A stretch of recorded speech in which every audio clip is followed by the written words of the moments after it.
मुंबई मनपाचा अर्थसंकल्प मुंबईकरांसाठी काही खुशी काही गम देणार आहे। मुंबईकरांवर कोणत्याही प्रकारची करवाढ या अर्थसंकल्पात नाही, पण पालिका रुग्णालयातले उपचार मात्र महागणार आहेत। मुंबई महापालिकेचा 27,258 कोटींचा अर्थसंकल्प महापालिका आयुक्त अजय मेहता यांनी स्थायी समिती अध्यक्ष रमेश कोरगावकर यांच्याकडे सादर केला। गेल्या वर्षीच्या तुलनेत अर्थसंकल्प 8.5% वाढलाय। या अर्थसंकल्पात कोणतीही करवाढ सुचवण्यात आलेली नाही, तसंच कोणतेही नवे कर सुचवलेले नाही। मात्र पालिका रुग्णालयातले उपचार महागणार आहेत। पालिका रुग्णालयातल्या शुल्कासह जन्मदाखला, रुग्णालयांशी संबंधित सेवा आणि कारखाना परवाना शुल्क, घाऊक बाजार आणि शुल्क वाढणार असल्यानं आधीच महागाईनं पोळलेल्या मुंबईकरांच्या खिशाला झळ बसणार आहे। या अर्थसंकल्पात आरोग्य, रस्ते आणि प्रकल्पांच्या कामावर अधिक भर देण्यात आलाय। उपनगरीय रुग्णालयांच्या बळकटीकरणावर भर देण्यात आलाय। कोस्टल रोडसाठी 1500 कोटींची तरतूद करण्यात आली आहे। अर्थसंकल्पीय अंदाज तयार करणाऱ्या कार्यपद्धती आम्ही मोठ्या सुधारणा अंमलात आणल्या। प्रथमच काटकसर, पुनरावृत्ती टाळणे, पारदर्शकता, उत्तरदायित्व आणि विकास आराखड्याशी एकमतता, इंटिग्रेशन विथ डेव्हलपमेंट प्लॅन या 5 मार्गदर्शक तत्वावर आधारित पारदर्शी, नागरिक स्नेही आणि वास्तववादी अर्थसंकल्पीय दस्तऐवज सादर केले। मला सांगण्याचा आनंद होतोय की याचा परिणाम दिसण्याची आता सुरुवात झालेली आहे आणि सविस्तरवर या सुधारणाचे मोठ्या प्रमाणावर स्वागत करण्यात येत आहे।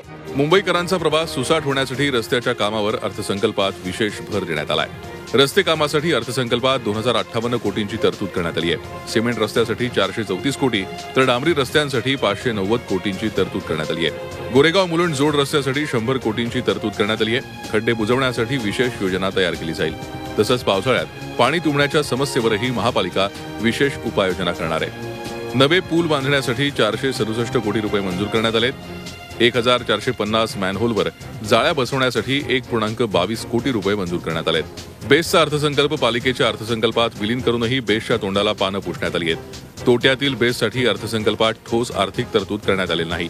नव्या योजना राबवल्यावरच भांडवली खर्चासाठी बेस्टला आर्थिक मदत देण्याचं आश्वासन अर्थसंकल्पात देण्यात आलं आहे। नवा विकास आराखडा अंमलबजावणीसाठी 2665 कोटींची तरतूद करण्यात आली आहे। 55 ठिकाणी पूरप्रवण परिस्थिती नियंत्रणात आणण्यासाठी 53.71 कोटींची तरतूद करण्यात आली आहे। मिठी नदी सुधारण्यासाठी 15 कोटी रुपये मंजूर करण्यात आले।